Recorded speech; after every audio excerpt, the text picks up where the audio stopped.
Hello and welcome to Forza Motorsport 6. These are 10 more unusual classics found in Forza games, and I'm going to start with this, the Alfa Romeo GT V6. The GT V6 was released as part of Alfa Romeo's Alfetta line. Alfetta means little alpha in Italian, and these cars are sort of small runabouts, which, well, you get the idea. Anyway, this is the GT V6, has 2.5 litre V6 producing 158 horsepower to the rear wheels. However, this one is not the top model. It's the most well known actually. The top model actually was the GT V8. Had a 2.6 litre V8, actually took part in rallying. And there was a homologation model with a 3 litre V6. Now, I love this car and I think it should definitely return. Okay, this is a car I've been wanting to get my hands on for ages, the BMW 850 CSI. This is the spiritual successor to that 6 Series which I talked about in the last video, except this is a lot faster. It's got 300 horsepower thanks to BMW's first road-going V12. The V12 is also pretty special. In fact, it was taken from this car and modified a bit and put into the McLaren F1, which was one of the fastest cars in the world. I wasn't going to do a Clark's impression there.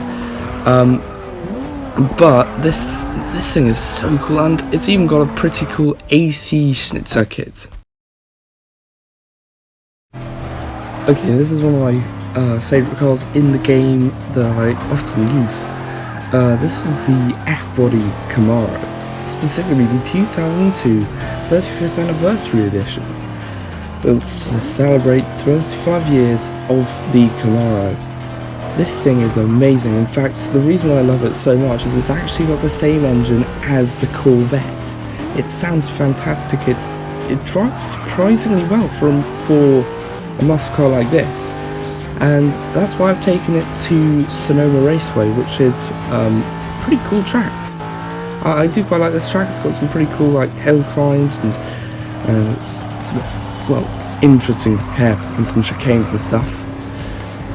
Anyway, I love this car. I mean, in the UK, you realise you can't really have a muscle car in the UK, but I do often look for these things. I love these generation so much. Here's a car that I did mean to add in my last video, but I didn't have enough credits to use it. The Fiat 8V Supersonic. First thing you need to know about this car, its engine, 2 litre V8. Now I realise many people who have just heard me say that will just be falling over in their chairs laughing. I don't know if it's even possible to have a 2 litre V8, but clearly Fiat have done it and put it in this beautiful car.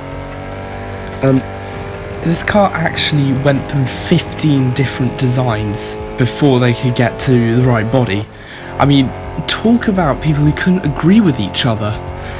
I mean, this thing was very, very expensive, and it was a Fiat, and it wasn't actually that successful. About 55 were ever made, so it's pretty rare. And another Italian automobile, the Maserati Ghibli Cup. This is also quite rare. Only 57 were made. This thing features a 2 litre twin turbocharged V6. It's part of that sort of bi-turbo platform. In fact, quite a few Maseratis, including the 222 and the Ghibli, the Chanel, they were all sort of built on this bi-turbo platform. They featured twin turbo engines and the same and similar looking bodies and stuff like that. And the reason was Maserati didn't really have that much money at the time. So as a result, you get this. It's quite a cool car, and I think they should return as long with a few other bi-turbo.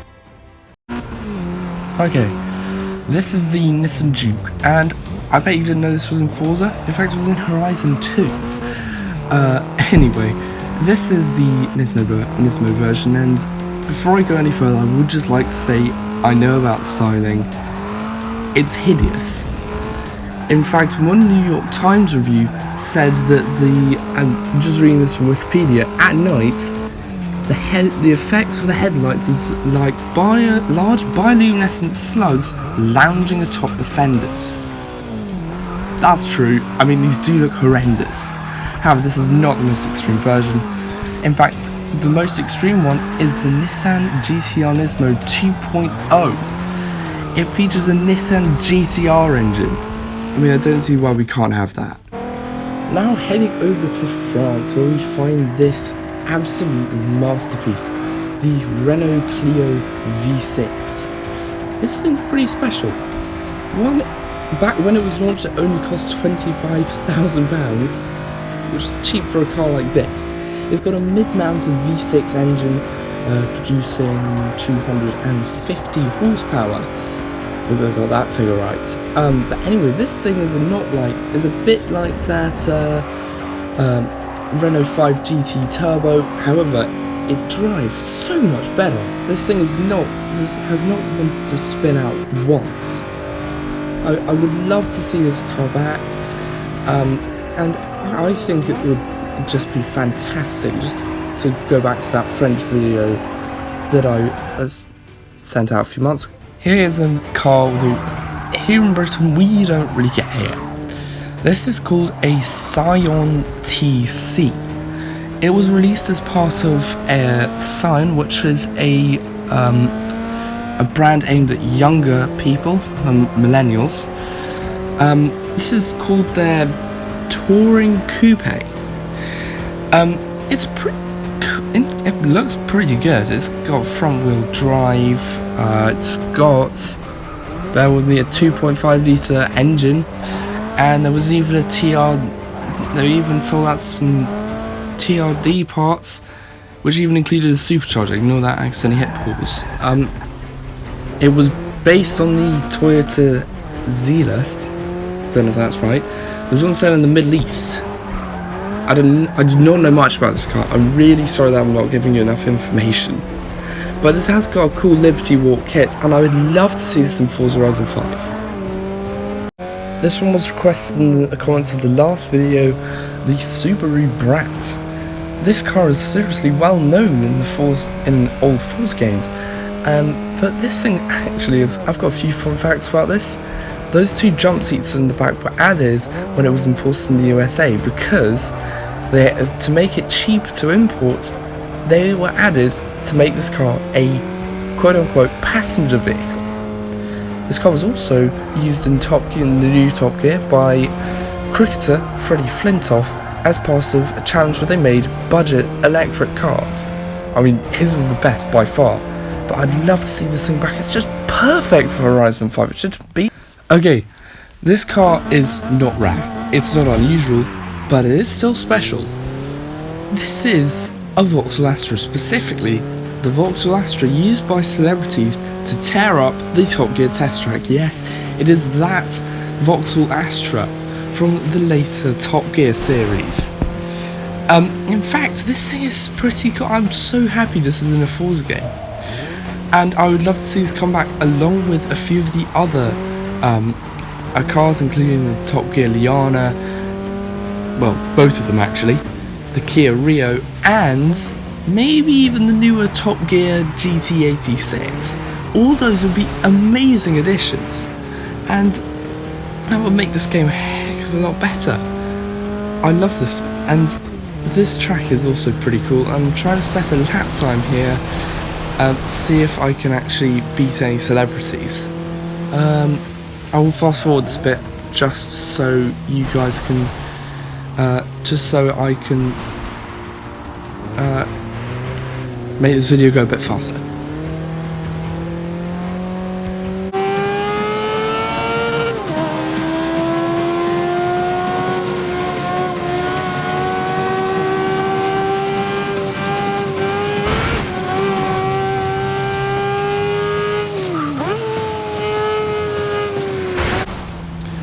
And I'm going up to the final corner, almost there, and across the line in 1.51. I hope you like this video. Please subscribe.